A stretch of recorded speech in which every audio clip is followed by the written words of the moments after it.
একটা ব্যক্তি সে বুঝতে পারে সে পাপ করলে ভালো থাকতে পারে না, সে চায় সে আর পাপ করবে না, সে চায় আল্লাহর পথে যেতে, সে চায় 5 ওয়াক্ত নামাজ পড়তে, সে চায় ভালো মানুষের মতো থাকতে, সে একটু শান্তি চায়, সে তার অগোছালো জীবন থেকে বের হতে চায়, সে যে পাপ করে সবকিছু বাদ দিতে চায়। কিন্তু এরপরও মানুষের ধোঁকা, নিজের পরিবেশ, শয়তানের ধোঁকা, নিজের নফসের ধোঁকা, এই সবকিছু মিলে পাপ করে ফেলে। জানেন, এরকম অনেক ব্যক্তি আছে যারা এই অবস্থার মধ্যে আছে যে সে পাপ করতে চায় না, সে পাপের মধ্যে যেতে চায় না, কিন্তু এরপরও নফসের ধোঁকা, শয়তানের ধোঁকা, আজে বাজে মানুষদের সাথে মিশে বিভিন্ন ধোঁকায় পড়া, এই সবকিছুর কারণে সে পাপ করে ফেলে, সে ভুল করে ফেলে। কিন্তু একটা মানুষ সে যখন ভুল করবে,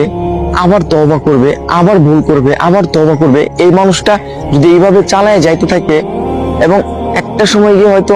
আল্লাহ তাআলা চাইলে সে একদম পাপ থেকে মুক্ত হয়ে যাবে, সে একদম ভালো হয়ে যাবে, একটা সময় সে একদম পাপ ছেড়ে দিবে। একটা মানুষ সে পাপ করতেছে,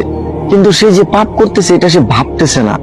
এটা ভুলটাকে সে ভুল মনে করতেছে না, পাপটাকে সে পাপ মনে করতেছে না, সে একটা খারাপ কাজ করতেছে, সে পাপ করতেছে, তার কাছে মনে হচ্ছে না যে এটা ভুল, এটা খারাপ, এটা পাপ, আল্লাহ তাআলা এটা অপছন্দ করেন, আল্লাহ তাআলা এটা থেকে দূরে থাকতে বলছে। এই মানুষটা যদি পাপ করার সাথে সাথে এইরকম চিন্তা করে আর মাফ না চায়, তাহলে এই মানুষটাই মূলত পাপের কারণে ধ্বংস হয়। এই ধরনের মানুষ, হ্যাঁ, এই ধরনের মানুষ মূলত পাপের কারণে ধ্বংস হয়। কিন্তু যেই মানুষগুলা পাপ করে আবার আল্লাহ তাআলার কাছে মাফ চায়, সে পাপের জন্য তওবা করে, সে আল্লাহ তাআলার দিকে ফিরে যেতে চায়, এই ধরনের মানুষ ইনশাআল্লাহ একটা সময় গিয়ে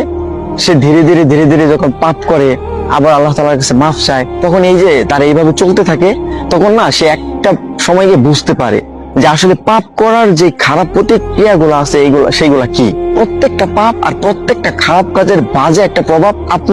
আপনার জীবনের উপর পড়বেই পড়বে। সুতরাং আপনি পাপ করতেছেন, আপনি ভুল করতেছেন, আপনি ভালো হতে চাচ্ছেন, এইটা একটা ভালো অভ্যাস যে